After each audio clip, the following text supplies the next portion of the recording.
This is the video record for homework 11, question number 1.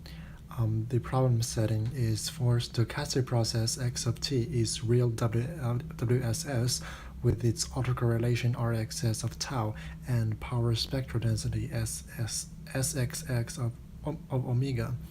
And we had to show that for the A situation, Rxx of tau is real and even, and for the B situation, we have to show Sxx of omega is even and non-negative. So to prove these two proofs, and we first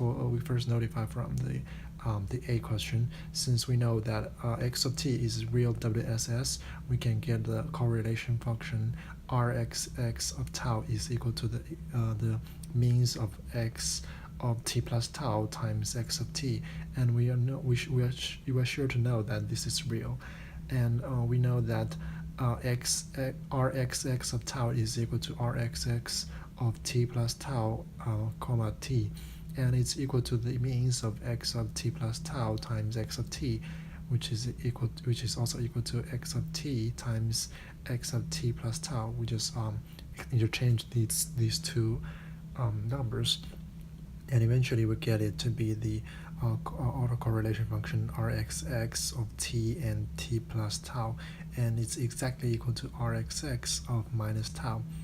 and so it is obvious to see that Rxs of tau is even, and the sentence is proved. For the second situation, B situation, we have to show that Sxx of omega is even and non-negative. We rewrite the Xs of tau to an integral form, and we can get it to be the integral of Rxs of tau times e to the degree of minus j omega tau differentiate of tau is equal to the another integral, where the integral of Rxs of tau times cosine omega t d tau minus j integral of Rxx of tau times sine omega t times differential of t of tau.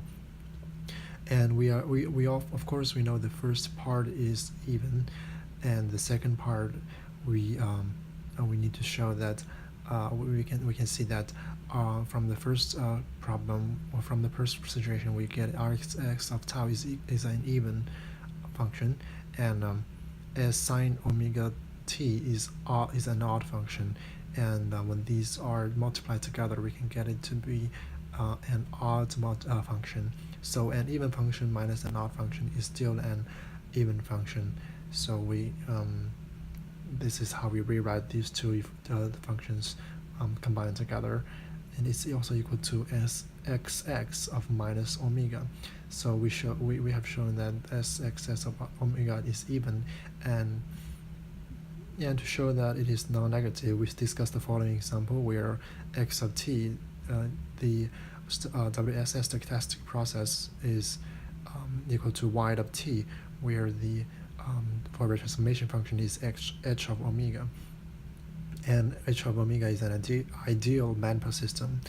where when omega is between omega 1 and omega 2, it's equal to h of omega is equal to 1, and it's equal to 0 elsewhere. And we can see in the area of S of xx of omega is in any interval is non-negative,